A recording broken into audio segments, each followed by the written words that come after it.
Welcome to Govardhan Hill in the celebration of Govardhan Puja. The word worship comes from the word worth. When ship is added to a word, it makes it into a noun. And if we consider the original meaning of the word worthship, if you pronounce it before Sunday rules applied, and you got worship and worthship instead of worship. The idea is that we're looking for some value in our lives, and when we perceive some value, according to what we think is best for us, we give our attention.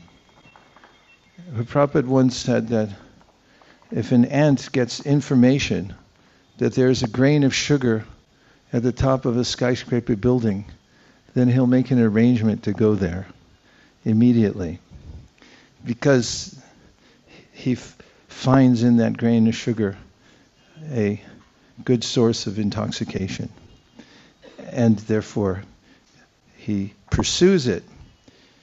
Everyone wants to find something nice. And according to the conditioning that we have, we consider certain things nice and certain things objectionable. And the word devotee means someone who votes, or someone who's made a vow. When we make a vow, we're demonstratively showing that we value something. We say, I believe in this, I'm going to follow it. So you get the word devotee. It comes from devoto, someone who voted for something or made a vow. And similarly, the word vote has this same origin. And there's a way in which in economics, there's a phrase, dollar votes. When people have money, we can tell what they value most according to what they spend it on. Therefore, economists call money dollar votes. If somebody spends their money on candy, we know that, first of all, they're going to be at the dentist a lot, and second of all, that they don't have much nutritional information in their life. So they just eat worthless calories.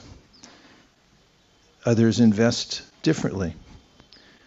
And one of the Krishna's themes in the Bhagavad Gita is that it's a free universe. We have free will, and he arranges this world in such a way that you can express yourself. You can make your vote in whichever way you like. Yanti deva vrata devan pitrin yanti pratirvata Bhutani yanti bhuteja, yanti mam yajinopi mam. Krishna says, vote for whomever you wish. There's a plethora of people to vote for. If you want to go to a planet somewhere where you admire a personality who presides over the planet, all you have to do is vote for him, and an arrangement can be made. And so we have the Govardhan, the Leela, which could be compared to an election in some ways, where people are going to vote. As we have in the beginning of the story an assembly of those who have decided on their candidate, Indra, and they're giving their full attention to Indra. They're getting ready to offer him their homage and the requisite kinds of respect through paraphernalia and mantras, which they've given before. And then we find that Kṛṣṇa comes on his own campaign and intervenes in the process of them worshiping Indra.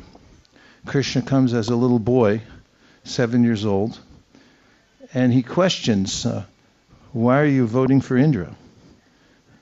what's in it for you? And this is a simple question that he asked Nanda Maharaj. Why are you doing this? That makes Nanda Maharaj think, and Krishna adds to that, have you thought about it very much, or are you just doing it because it's something that you've done previously and you just carry it on?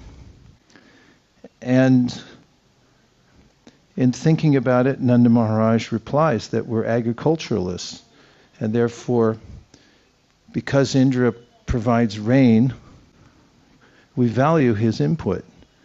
And there's a sense also in this that they feel a little nervous that if they don't worship Indra, they may not get rain.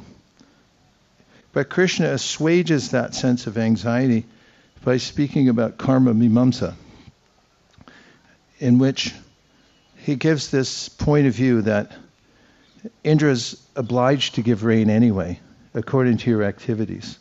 It's all based on karma. And besides that, you may notice that when the rain comes, it rains on places besides your agricultural fields, like even the ocean and lakes get rain and they don't really need it.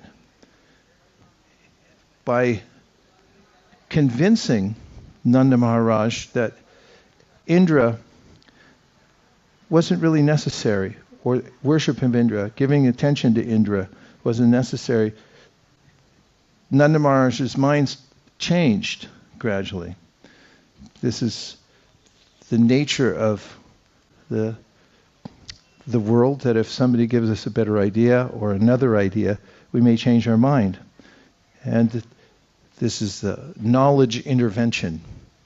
So Krishna is talking to Nanda Maharaj, and Nanda Maharaj then comes up with another solution, which is, well, Krishna, you've suggested that we not worship Indra and that we worship Govardhan hill instead, because Govardhan sustains us. There are grasses and water for the cows. So we'll worship Indra and then we'll also worship Govardhan as a compromise. And Krishna then insisted, no, let's do this. Why don't you just forego the worship of Indra altogether and use all the paraphernalia that you were going to use to worship Indra, and we'll just use that to worship Govardhan hill. And Krishna, step by step, took them to this conclusion. First of all, questioning why you're worshiping Indra. Nanda Maharaj, began to doubt what was the purpose of it. And Krishna convinced him through some philosophical means that it wasn't really in his best interest. He wasn't getting the best investment from making this kind of puja. And then he convinced him to divert it altogether and just worship Govardhan hill. And in the pastime, we'll find that when the devotees do worship Govardhan hill, Krishna appears as in a gigantic form to accept all their offerings. And this is the culmination of what Krishna teaches in many places in the Bhagavad Gita. For instance, in the 7th chapter, Krishna devotes several verses to describing how people waste their energy by worshiping somebody other than him. 7:20, Kamaistaiste hritagyana prapadyante nyadevata tam tam niyamamastaya prakritya niyatasvaya. He says that somebody who has a material desire to attain something and then seeks the help of somebody other than me has, as a result, a loss of intelligence. Kamaistaiste hritagyana means that they lose their intelligence, they lose sense of perspective. Then he says, yo yo yam yam tanum bhakta shradayarchitam ichati tasya chalam shradham tameva viridhamyaham. He says, nonetheless, if somebody decides to vote for a demigod as a means to fulfill his or her desire, then I'll help that person by making their faith steady in the demigod. Sataya shradaya yuktas tasya ardhanamihate labate chatata kaman mayaiva vihitan hitan. And even though the person has faith in that demigod and offers the worship, he said, but what's actually happening is I'm fulfilling that person's desire through that agent. And I'm there. And I'm making the person's faith steady because that's what he wants in the particular demigod. And then I fulfill his desire through that other entity. But it's not necessary. And then he says, Antavatu palam tesham tadbhavatyalpamedasham deva deva yajo yanti yad bhakta yanti mamapi mad bhakta yanti mamapi. And that is that anyone who has some material desire and then approaches an agent in this world to fulfill that desire, that it won't be fulfilling. That person may get something, but it won't satisfy the person. So in the 8th chapter of the Gita, Krishna also gives some sense that people try many ways to help themselves. The 8th chapter is particularly about getting ready to leave the world, because attaining the Supreme is the title. And how is it one will prepare oneself to go to a better destination? And in that chapter, Krishna describes how some people mechanically control their senses.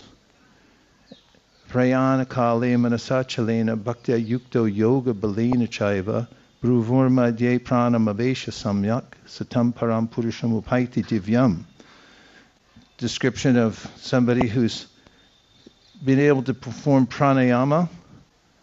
Takes a lot of work, and to be able to raise the prana to higher levels, and then before leaving the world, move it right up here, between the two eyebrows. And then when the time is right, to be able to leave the body from the little hole, can't find it, the top of the head, and attain a higher destination. And there are various means that people take in order to achieve these higher ends. Krishna describes in that 8th chapter. There's several other verses where he describes how people mechanically try to do that. And they depend on their own strength to achieve that. But he intersperses his own opinion, or the ultimate point of the chapter, with these verses. As an example, he says, Ananya cheta satatam yomam smarati nityasaha tasyaham sulabha partha nitya yuktasya yogina. If somebody, on the other hand, is able to ananya cheta, is indicative of a sense of full trust and gratitude, love. If one has this sense of ananya cheta, one's mind is fixed on me, Krishna says. Just me. Ananya cheta, without any other consideration. Ananya cheta satatam yomam smarati nityashaha. And that's all they do, as they focus their attention, they give their energy to Krishna. Then he says, it's a simpler process. Then I'm easy to attain. And with a few more verses in that chapter in which Krishna describes the arduous process of when to leave the body, when not to leave the body, It's a detailed science, apparently, and one could make a mistake. You could try for a certain time and then the phone rings or something. Yesterday we heard in a purport where Prabhupada said that sometimes by a freak of nature one doesn't get a physical body, and therefore it's necessary for the offspring to perform a Shraddha ceremony, a freak of nature. I mean, anything can happen. Padam padam yad vipadam. So these ways in which Krishna is describing detailed processes, arduous endeavors in order to have a way to leave the world and attain a higher destination, it's compared to what Krishna describes as the simple process of just give your attention to me. They sound very risky, and they are. He ends the 8th chapter by making this catch-all. Vedeshu yagneshu tapasu chaiva daneshu yat punya palam pratishtam atyeti tat sarvam idam vaditva yogi param stanam upaiti chajam. You know what that means? Say yes. Okay, now I'm going to call on you. What does it mean, Krishna Saka?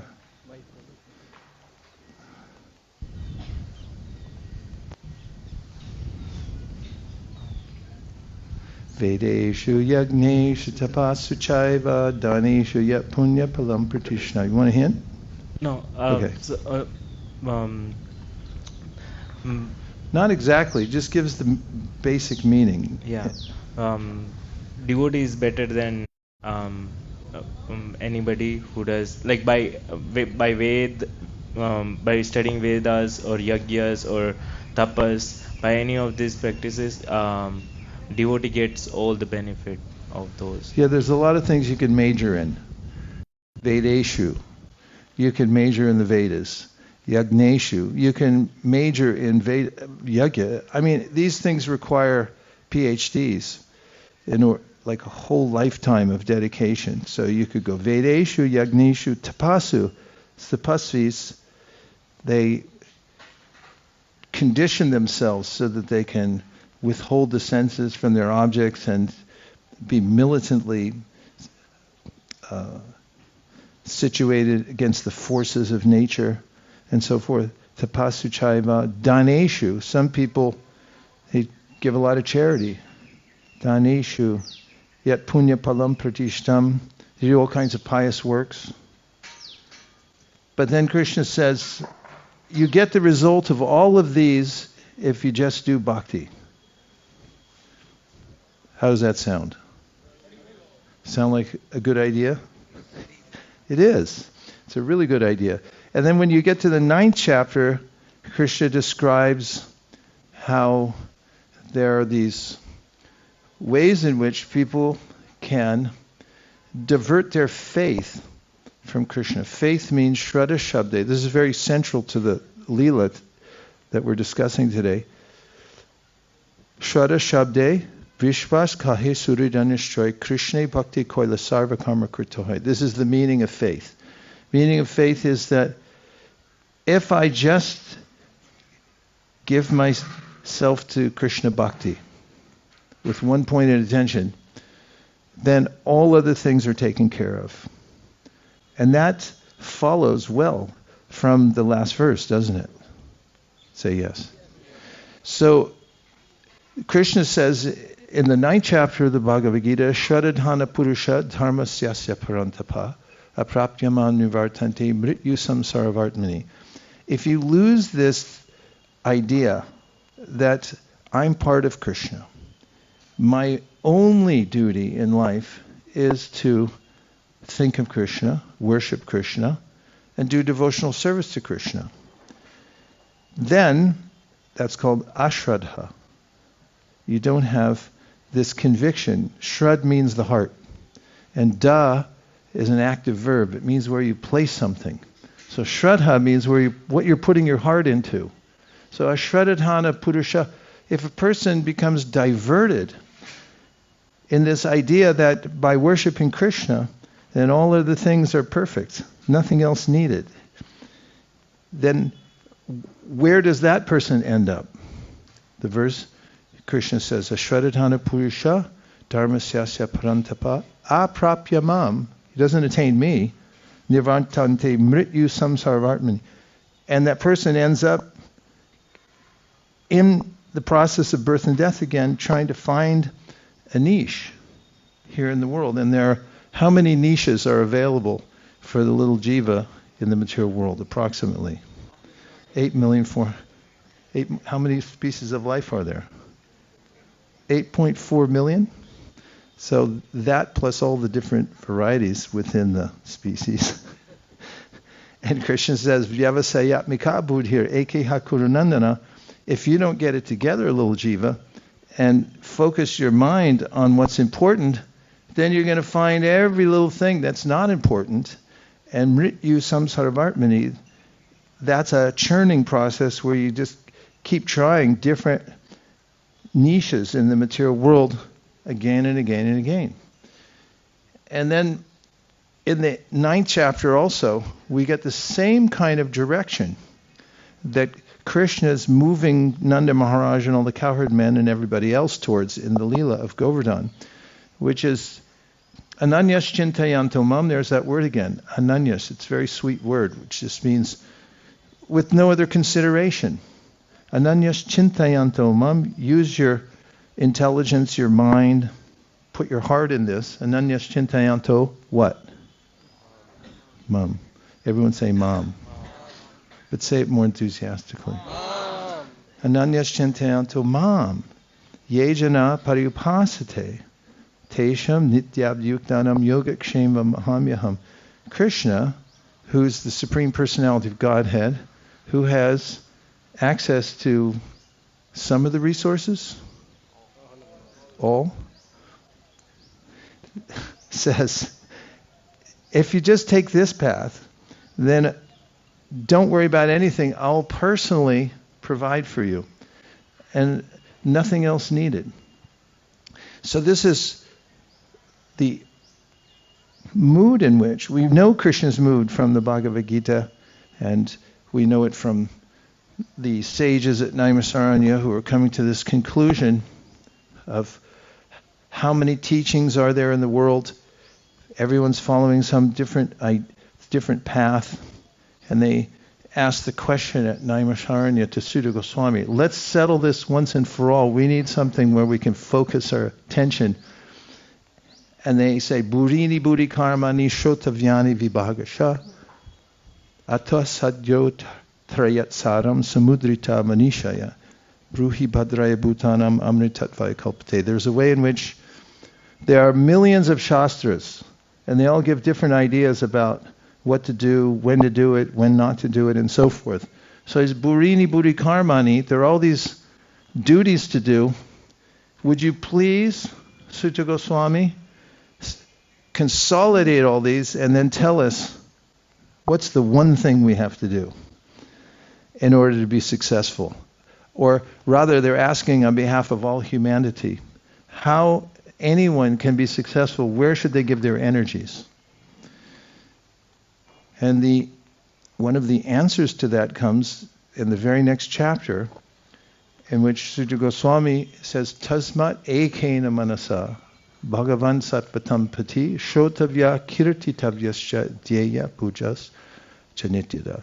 Which means, therefore, because of what he's mentioned previously about the way the world works, therefore, here's the answer to that question, which is ekena manasa, one-pointed mind, one-pointed attention.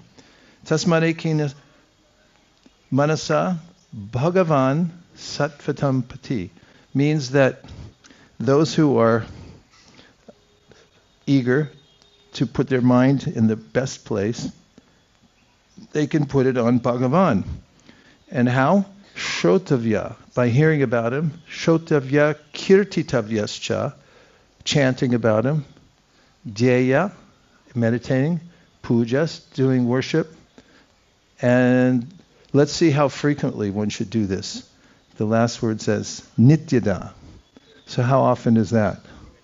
It's a lot. Nityada means continuously, or at least it means every day.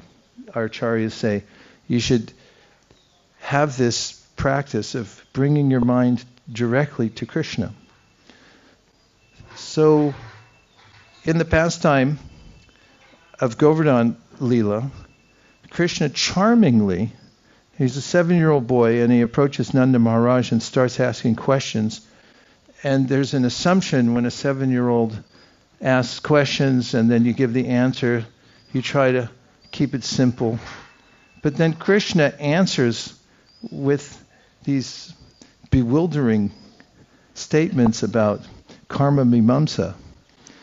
And Prabhupada has mentioned that when a little boy speaks philosophy, everyone just sort of accepts it because it sounds so charming. And they accepted it. They performed the Govardhan worship, which is very simple. It was the chanting of the holy names, offering of tons of bhoga to Krishna, everyone dressed up, and then they went on parikram around Govardhan Hill. There's a phrase that I'm particularly fond of, which is called voting with your feet. Did you ever hear that before? Like if you just show up, you don't have to say much because you're there. So someone may say, you voted with your feet. And connecting to what I said earlier, everyone gets a vote. Because you're a living entity. If you're a living entity, you get one vote. The vote means, what are you going to vote for? You're a devoto, you're a devotee. Where are you going to make your vow? Who are you going to give your attention to? Who are you going to worship? Who are you going to hear about? That's your vote. And if Govardhan Parikram, Krishna started this idea of voting with your feet. Because they said, just walk around Govardhan Hill. I'm Govardhan, you walk around. And so everyone's walking. That's why they feel so happy when they walk around. When you walk around Govardhan, every step is a vote. It's like, Krishna, I vote for you again, I'm voting again. And you just keep walking. They get all the way around, and then some people go around twice. So I'm going to vote again. You can vote. Actually, you can vote as many times as you want with your feet, and that's why it feels good, because we want to put our energy somewhere, but we get frustrated because we're putting it in places where we get a really bad return, which is mrityu samsara vartmani.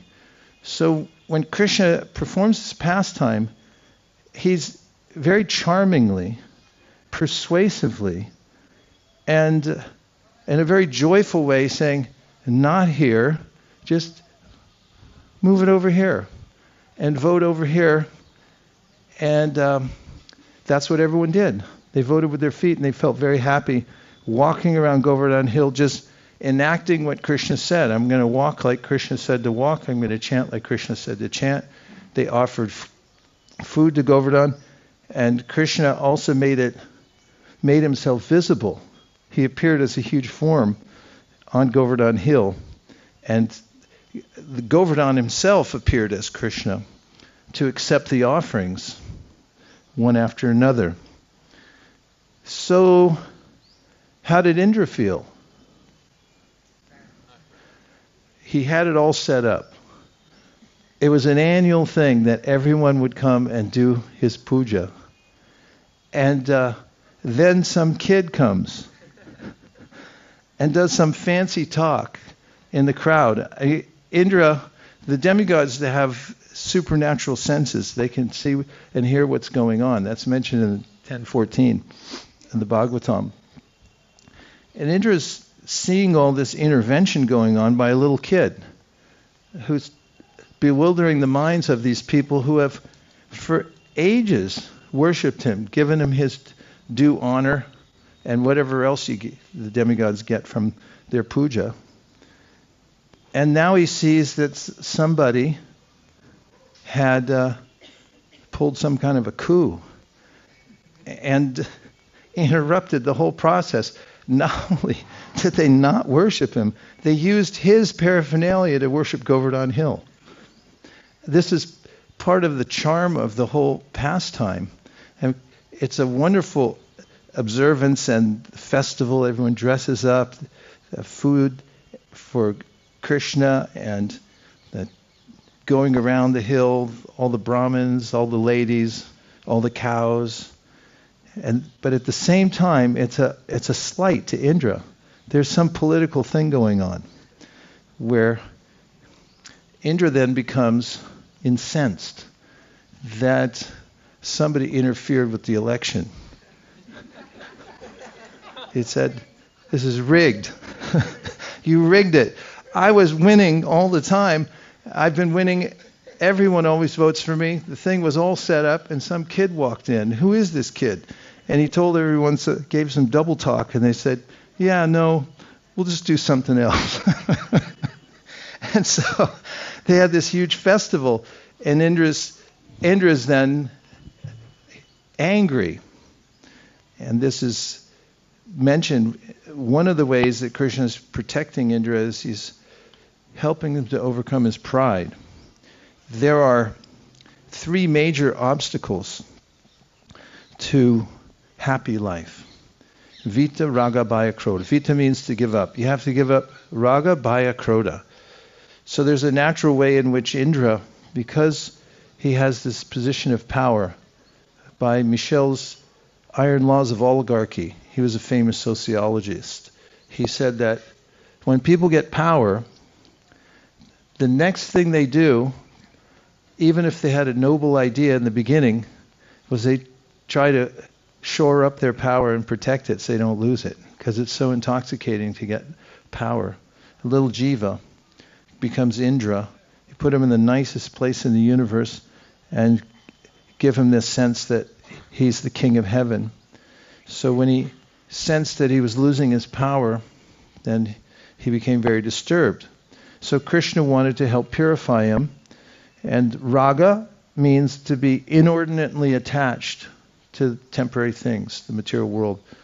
Bhaya means to have a sense of fear, of loss, or of a relationship which may not fulfill one. And third thing is krodha, anger.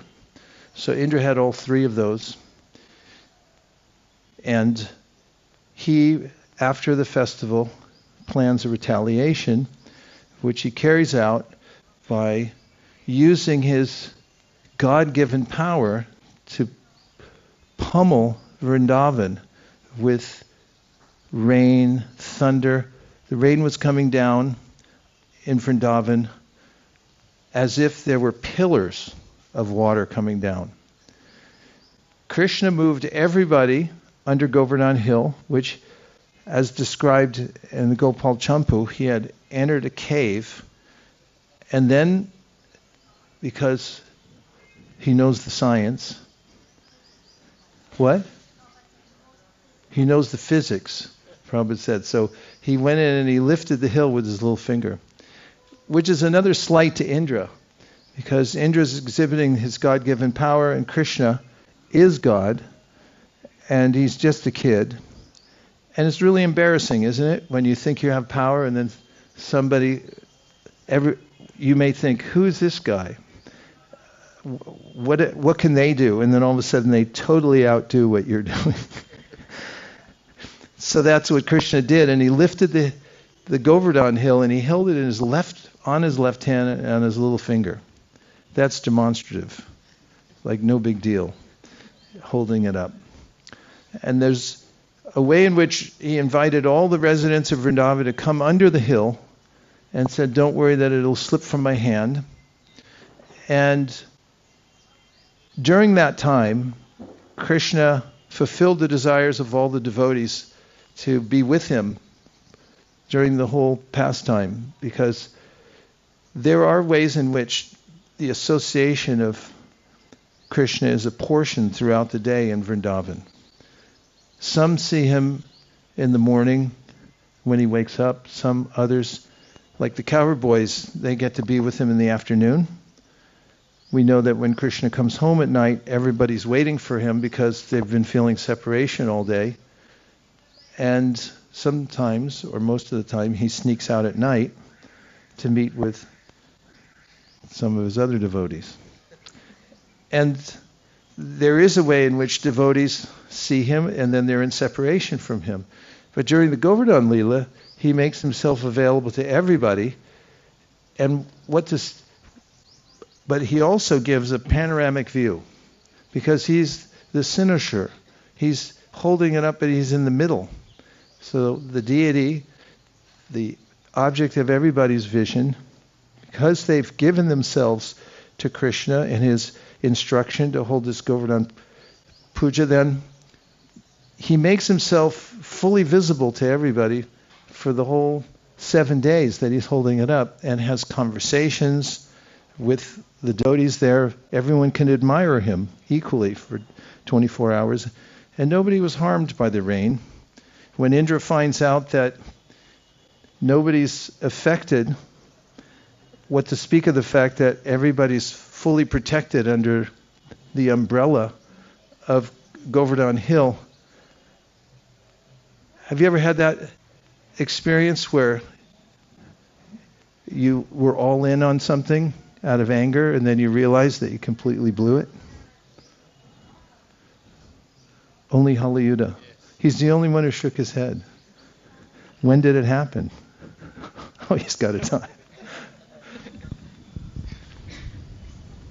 When I really underestimated somebody, think they don't know what they're doing. And out of maybe envy or jealousy, having those feelings, but then seeing them way outperform me. And I knew it happens.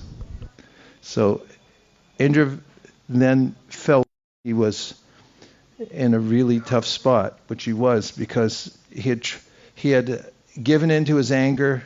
He had done the deed of trying to destroy everybody in Vrindavan. So now he tried to get advice. Is that the next thing you do when you make a big mistake? You call a friend and say, what do I do now? So Indra reportedly talked to Brahma. And Brahma said, well, I did temporarily steal Krishna, but I think this was a little different. Not the kind of news you want to get from your friend. I don't know, because you try to kill everybody? that might be a different case. And Indra arranged to bring Surabhi by his advice, because Krishna likes the cows, and Surabhi came as the spokesperson, so Indra could stay back a little bit and say, yeah, you like cows, right? Charmingly, we found in the commentary where Krishna meets Indra, but he arranges to meet him in a solitary place. And when he meets him in a solitary place, Vishvanath Cakravarti Thakura says that he expresses his heart to Indra and he says, I hope I didn't offend you by doing this. And this is indicative of the heart of Krishna, that although he wants to rectify those who are wayward, he does it in a way that will become more attracted to him. This is one of the lessons that Krishna gives throughout the Bhāgvatam. Śukadeva says, akama sarva kamo va, moksha kama udaradi, tivrena bhakti yogena, yajeta purusham param. That even if you're flawed, you can still approach Krishna because he has this heart where he will accept whatever fragment, whatever scintilla of sincerity you have, even if you're a notoriously flawed person.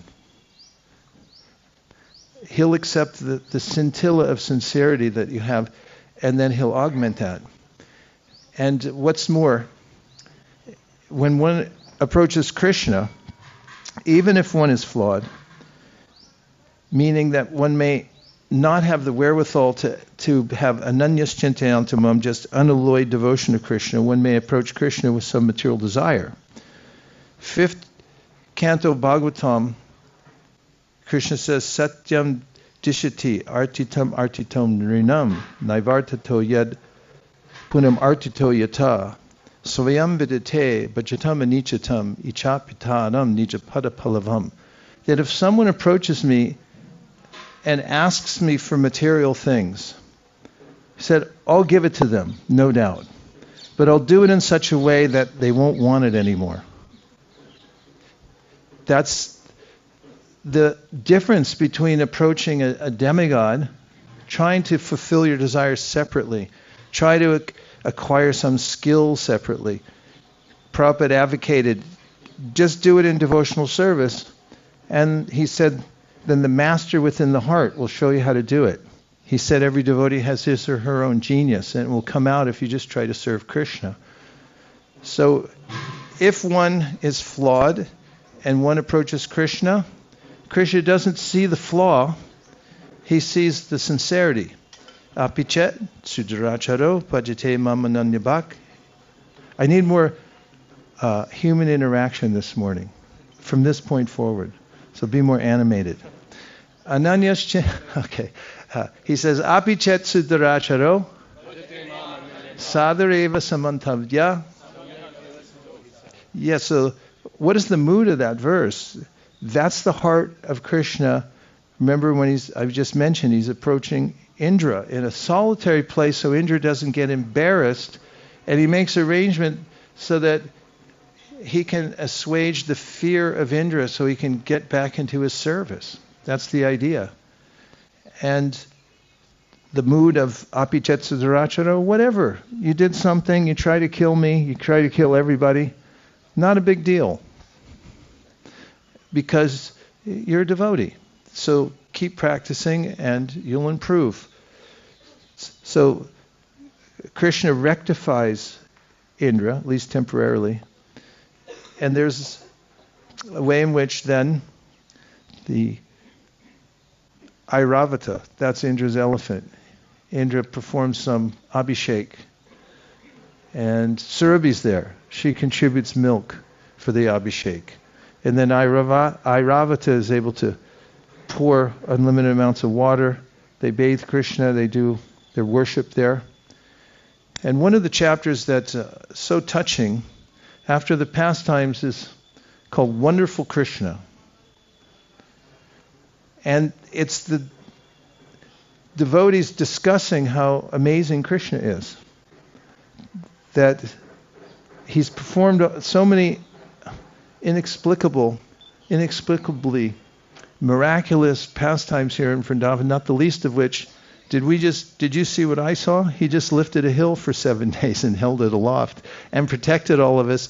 And when he came out as the hometown hero of saving everybody, some of them, the elders, they were massaging his hand. It was like, give you a little hand massage here. That must have been heavy. It's a very simple, affectionate mood towards Krishna in Vrindavan. And it really points to the simplicity of how one's life can be happy. Don't get too caught up in all trying to solve everything. You don't have to. You can't anyway. Just try to give yourself to Krishna in the simplest ways that Krishna advises. And he'll help to rectify all of the anomalies, the ones in our hearts, the complications and the situation. Just stick to pure devotional service. So, in a summary idea, this pastime stands as a monument to Krishna Bhakti. It's a way in which devotees rededicate themselves to the idea that when I do devotional service, everything else is done. And that I don't need to add anything to it. Simple bhakti is enough.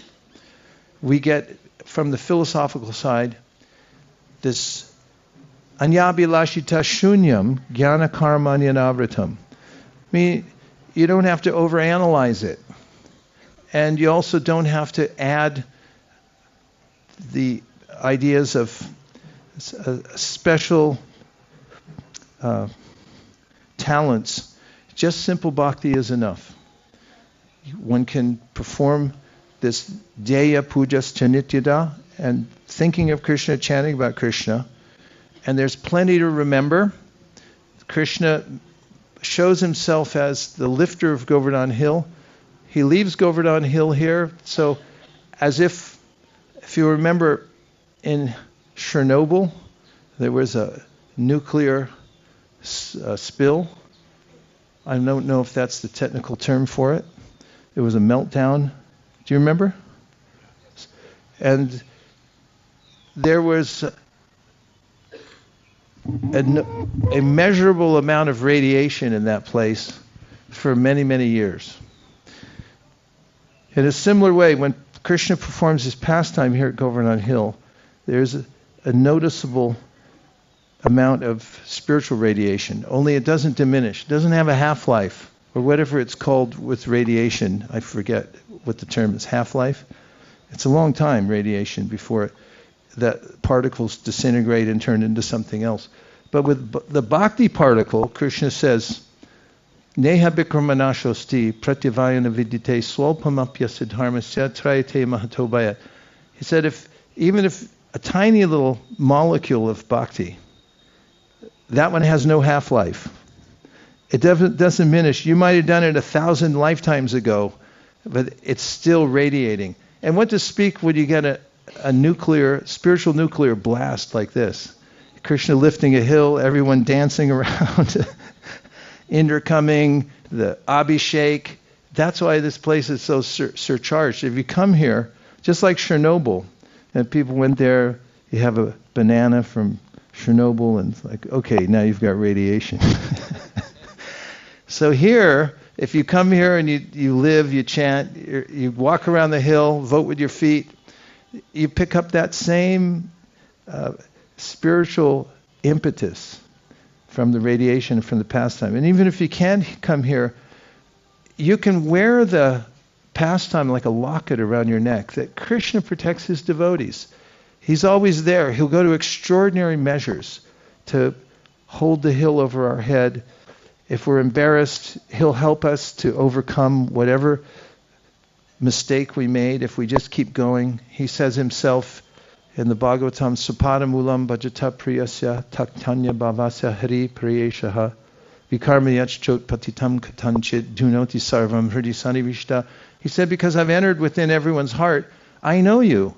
And I know if you made a mistake and you're sincere and you just keep going, I'll just rectify it. You don't have to do anything extra. And that's one of the meanings of this pastime. Nothing extra needed. Only simple bhakti. Tasmat ekena manasa. Just put your mind one place. How about over here, over there? No, just one place. And if you do that, you get everything. Because you get Krishna. And that's the main point, is to get Krishna. So you can get Krishna here. What do you think? That's my opening argument. Okay, let's have discussion. We have a few minutes left, and it better be good. Okay, go ahead.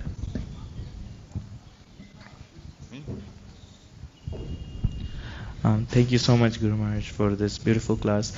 I have a question regarding the tattva, like, is Govardhan Hill a devotee or Krishna? Or, like, can you talk about that? It's Krishna.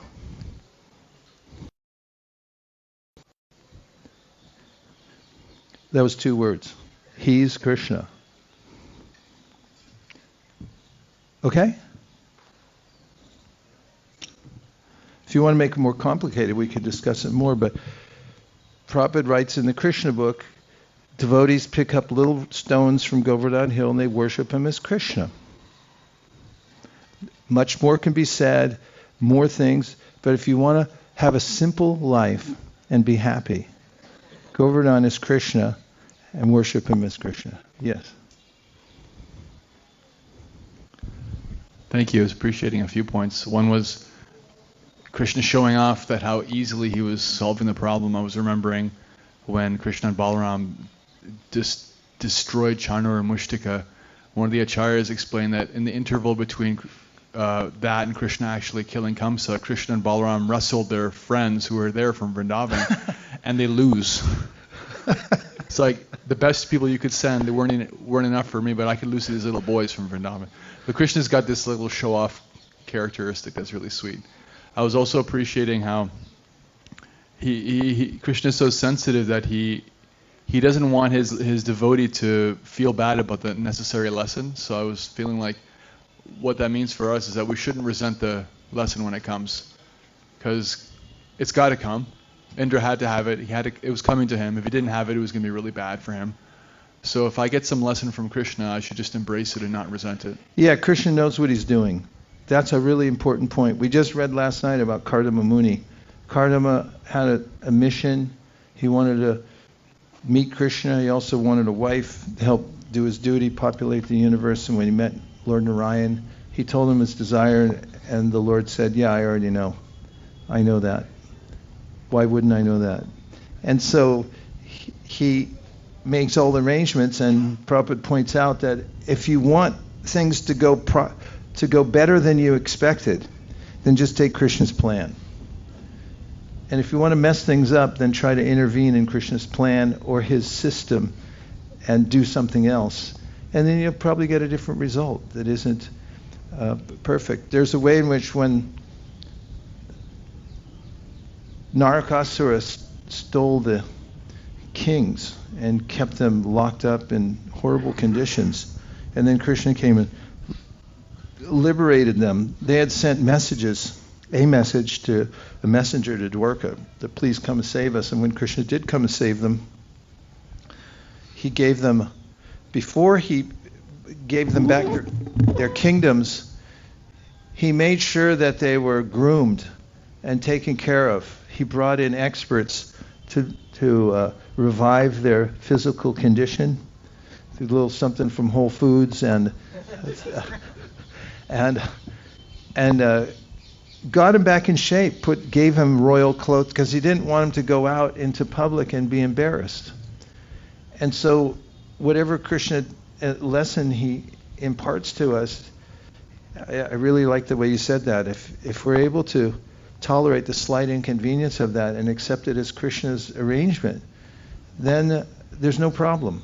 We can rise to the next level. Tenu kampam susamik shamano munjana ivatma kritam vibhakam. Accept it as Krishna's arrangement.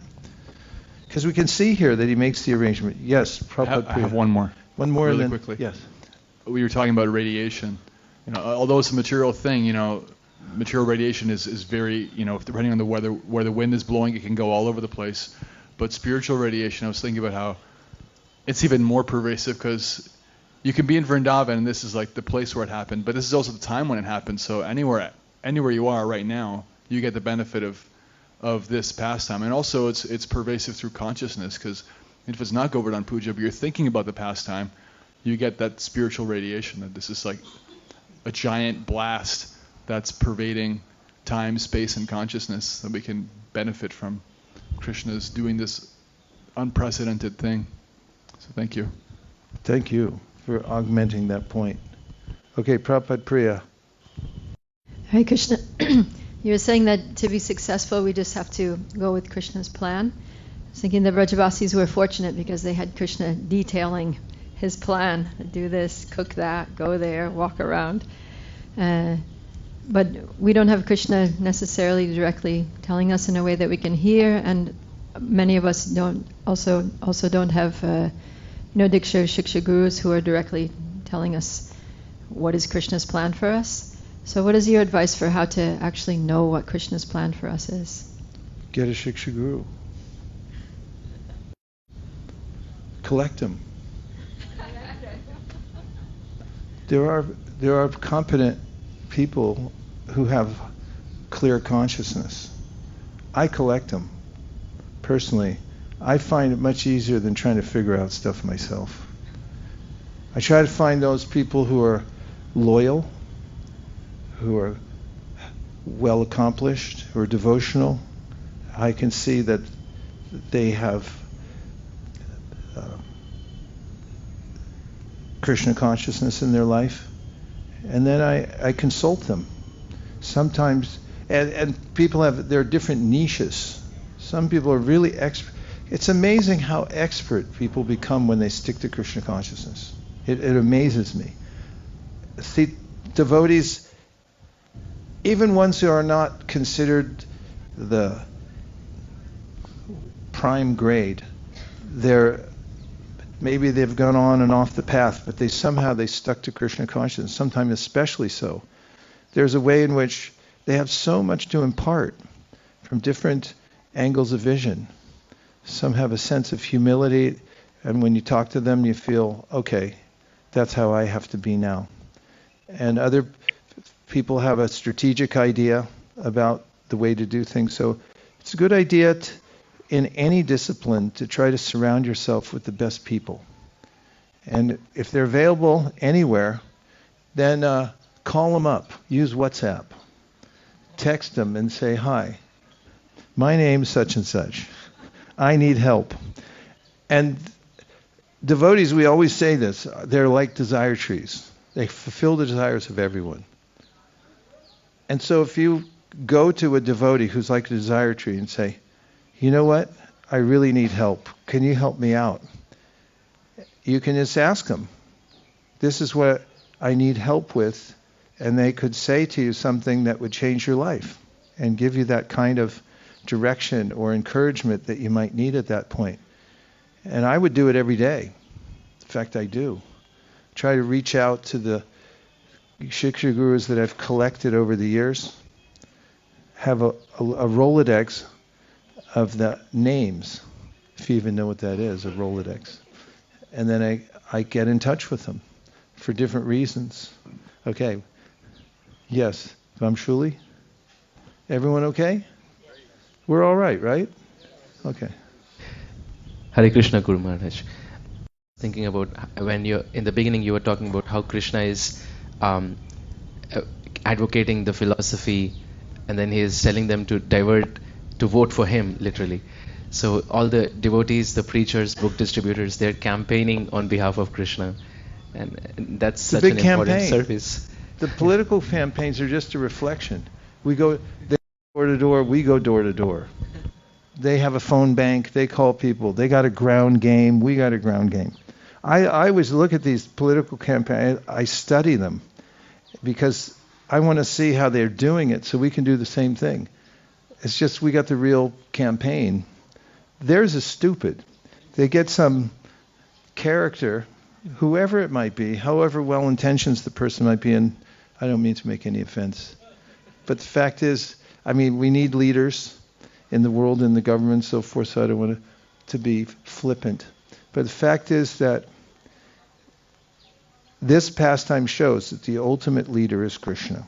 And we vet every leader by how well they're aligned with Krishna. And if we can do that, then we get a good sense of what real leadership is. And it is like a campaign also, going door to door. Vote for Krishna. We'd like to count on your vote. Here's a little information you can read about our candidate. Well, what's he like? Well, he lifted a mountain with his little finger. And what else did he do? He killed a bunch of really bad people himself when he was a kid. What else did he do? He did what? He danced on a snake. What? He lives in everyone's heart. He puts out forest fires. With his mouth, he just sucks them in. We'd like to be able to count on your vote for our candidate. He's a little bit better than I think most people you're going to vote for. He can fulfill all desires. And people say that about other candidates. If I'm elected, I'll give you jobs. What kind of jobs? But with Krishna, you get the most sublime work, devotional service. He'll give you a job. Krishna will employ anybody. You just got to apply, and he has jobs for everybody. What other points? Huh? Free food. Free food for all. Yes, Narada Muni. And Sarvo. Okay. He's deferring to Narada Muni. Can you move? I was just reflecting on what you said regarding Krishna performing this Leela of lifting Govardhan Hill. He's making himself accessible simultaneously to all the different Rajvasis. And I was thinking how fortunate we are to be here, not only during this time of Kartik, but also on this day, that Krishna is still here making himself accessible to all of us. And something I'm trying to reflect on, especially today, is how is Krishna making himself available to me and accessible to me? So I just wanted to appreciate that point you were making. We read about it. We're reading the third canto right now in our daily readings of Bhagavatam. We've read twice or three times sections of the Bhagavatam that speak about how Krishna avails himself to the particular mood of the devotee. If a devotee has a mood of worshiping Krishna a certain way, Krishna likes to avail himself to that devotee in a particular form or way. And this, as you're pointing out, at Govardhan, he gives access fully. Sarva Prabhu.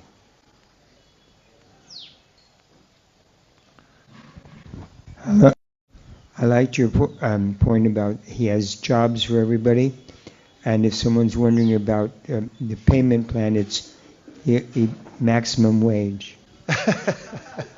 In other words, the reward for serving Krishna is phenomenal. It's beyond imagination.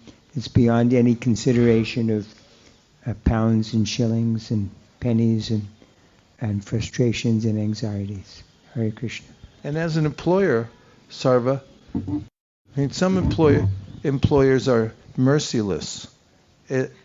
It's well known in corporations around the world today that somebody who's given 20 years of their life can show up and find a security guard waiting at their gate, at their desk, and then they're asked to vacate the premises under guard. Take a little box, put all your effects in it, and you're out. Give us back your passwords. They're all changed immediately, and you're just persona non grata from that point on. But Krishna is a much better employer. He doesn't let us leave his employ, and even if there's some misbehavior, he may lock us out temporarily. As Bhaktivinoda Thakur mentions in the Harinam Chintamani, if you become ungrateful for what Krishna is doing for you, he compares it to a shopkeeper that has an employee who keeps showing up late. And then finally he comes late and the door's locked. He said, I want to come in and do my job. And the employer says, nope, too many times late. You're not taking it seriously enough. But when he becomes serious, then he lets him back in. So Krishna is a good employer like that. Yes, Prabhu. Jai Maharaj. One is if you can elaborate a little bit more about smashing the ego of Indra. And even though he's very powerful, but the little boy just smashed his ego. And the second thing is the concept of doing by tradition the worshipping, and he's like a disobedient. Krishna starts the first disobedience against the establishment, by saying no. Why you do it in that way? That's two excellent points about smashing the ego. Krishna just demonstrated his affection for his friends, and in the process protected them from the onslaught that Indra perpetrated by his power. And just by contrast of how powerful Krishna was without him saying anything, Indra felt put in his place. And it is such an important point you made. Secondly, I'll give you a B minus so far for that. You have to be, these are really vigorous characters. Is that a ping pong paddle? You got to swing it hard at them. So there's a way in which, this is one of the points of the pastime, is niyamagraha. Being careful not to do things mindlessly. Krishna asked this in the beginning, and it's part of the commentary that Prabhupada makes and other acharyas. There is a way in which one can forget the purpose for which one's performing worship, and it can become rote. So it's important to go back and remember why we're doing things. For instance, I'll give you an example. For those who go to Mangalartik on a regular basis, you could be in the Mangalartik and feel somewhat satisfied because you were able to control your senses and get up early enough to be there.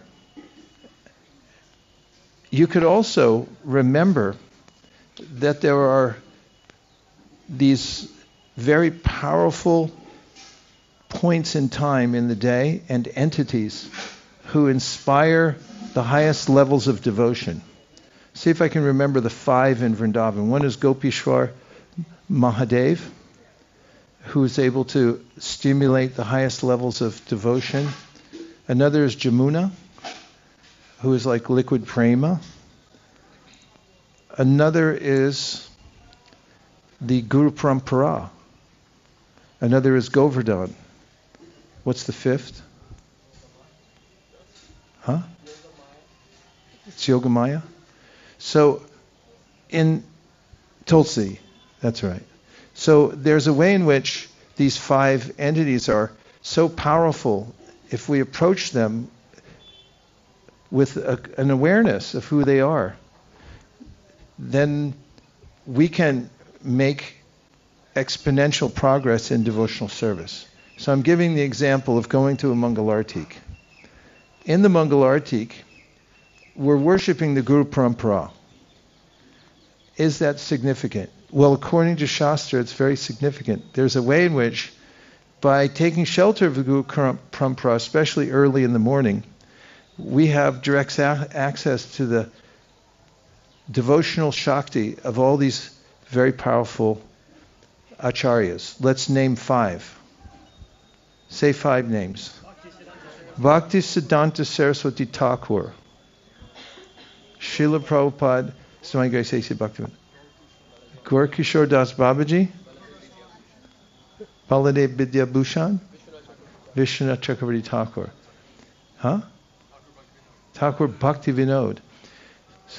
We get the combined mercy of all the acharyas. So imagine if you go to Mangalartik and you're thinking of the 9th verse, Srimad Guru Ashtakam Etaduchcha Brahme Mahurte Patita Priyatnat Yastena Vrindavana Nata Sakshat Sevaiva Labhya Janashonta Eva. The magical 9th verse that no one's ever heard before. It says at the end, if you go in Brahma Muhurta and take shelter of all these great souls, you just go straight back to Godhead. And so remembering why we're doing something, the other day when we had some free time, we were going over the translation to the Tulsi prayers. And what's more, we also visited Vrindakund. And we were remembering how Tulsi is an expansion of Vrindadevi, and at Vrindakund, Vrindadevi is organizing all of Krishna's pastimes throughout Vrindavan. She has a yellow parrot on her left hand. What's his name? Daksha. That's the system. Daksha has 10,000 disciples. And they all go out into the Vraj, and they then, I guess, kind of like with aerial photography, they figure out the pastimes for the day, and it's all organized from Vrindakund. And it's one of the power centers of Vrindavan. So my point is this: when we know what we're doing, it has great meaning. And that's why Rupa Goswami wrote about Niyamagraha. Don't stop doing it because you forgot what it is. And just think, oh, those Mangalartik going people, who do they think they are? That way you lose all the benefit. On the other side, on the other side, literally here, you don't get the benefit if you forget why you're doing it. You just do it, but you're thinking of something else. Same thing with chanting. If you're thinking about paying your taxes and chanting at the same time, you don't get the same result as when you have one-pointed attention on the holy name.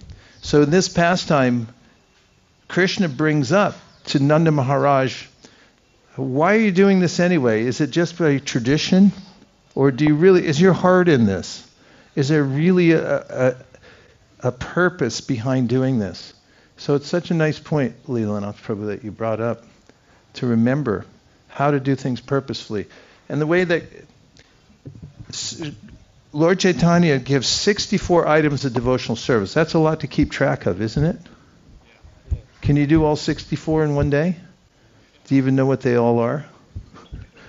But Lord Chaitanya then says, okay, 5 of them.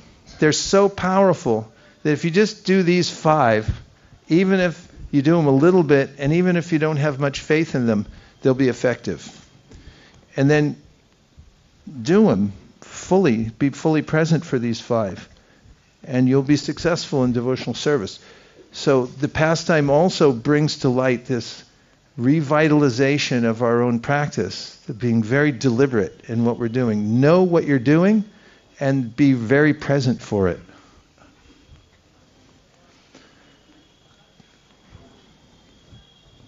Una más. Comento, por favor. From this side, somebody comment or make a question. Yeah.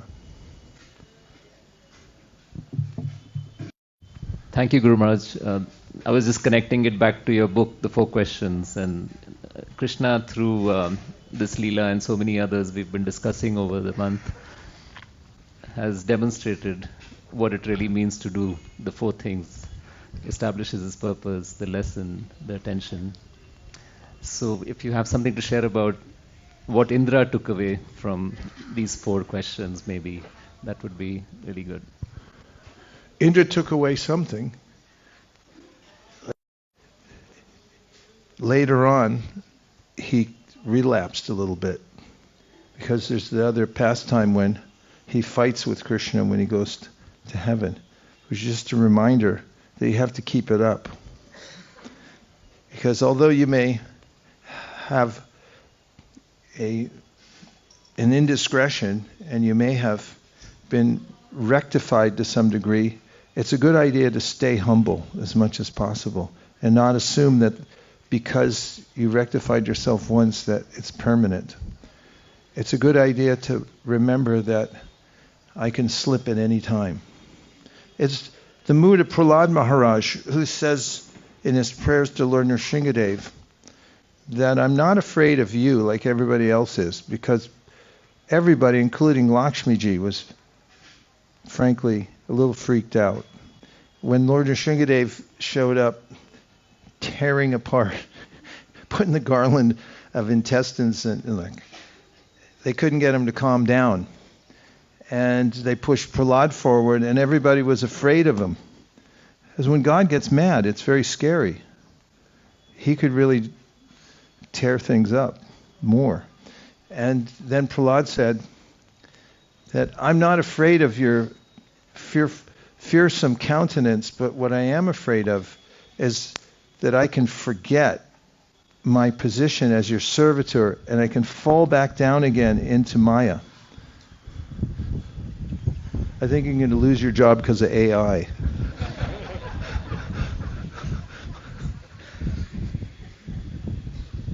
So the lesson there is be perennially humble. There's no harm in it. In fact, we find that people who are perennially humble tend to do better than those who forget periodically that they're not independent and then have to go through the same things again and again. Okay, we have time for one more really good question or comment. Who will be the one? Una más, por favor. Ek or. Moichido kudasai. Yes, you ask good questions. I know that. Go for it.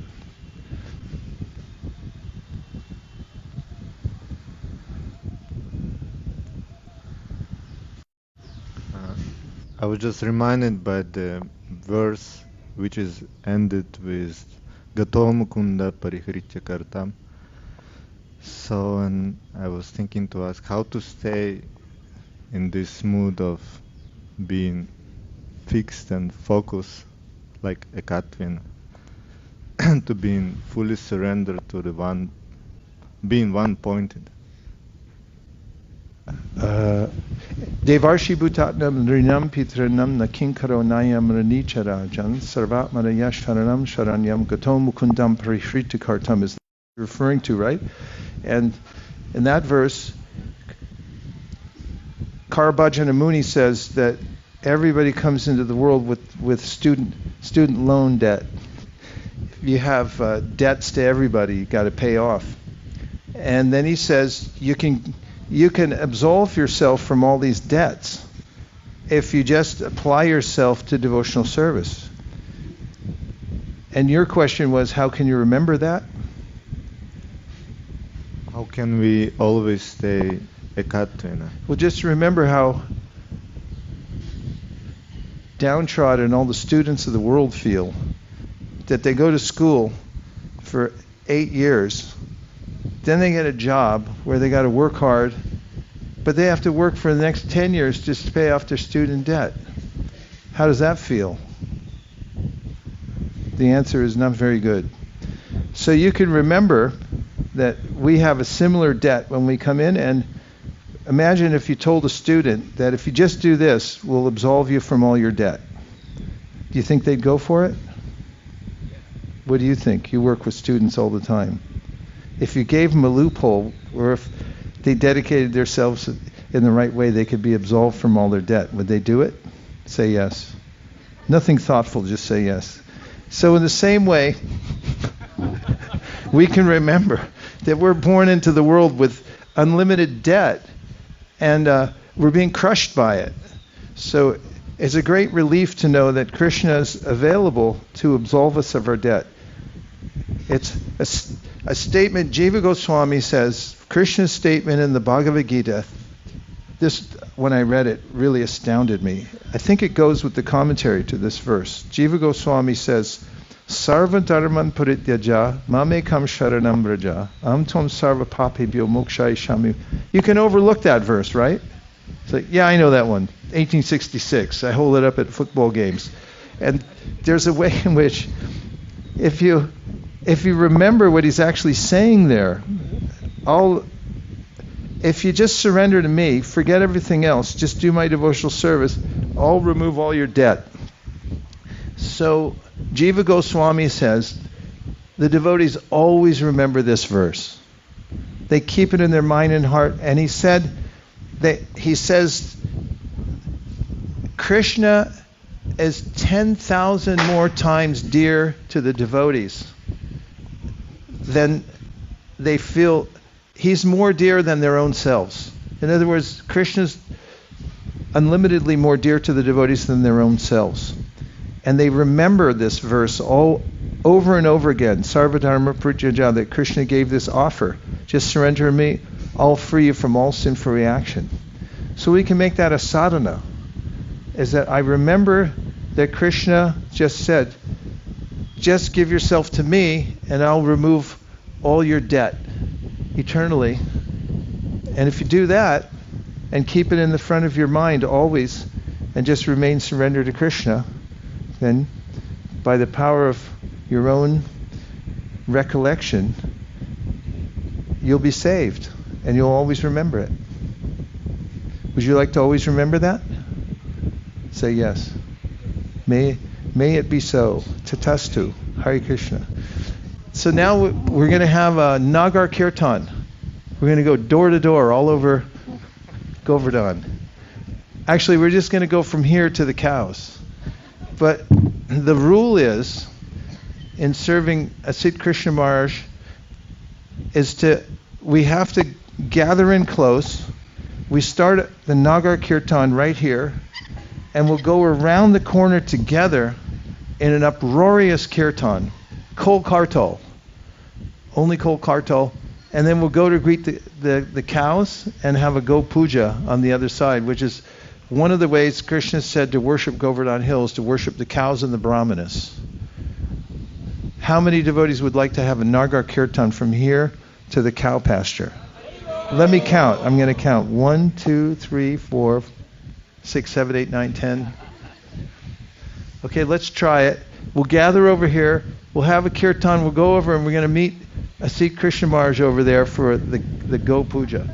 Dear Srila Prabhupada, dear Shri Chaitanya Mahaprabhu, Shri Panchatattva, dear Giriraj Maharaj, please let us always remember your offer in the Bhagavad Gita, Sarva Dharman Parityaja, Mamekam Sharanam Vraja, Aham Tong Sarva Papipyo Moksha Ishami Masja. May we keep it in mind always and give all our energies, mind, body, and words to service at your lotus feet. Thank you for considering our request. Everyone agrees with this prayer in whole or in part. Please unmute and say Hare Krishna. Vanchakalpa Vrishcha Kripa Sindhabhe Vacha Patitanam Bhavani.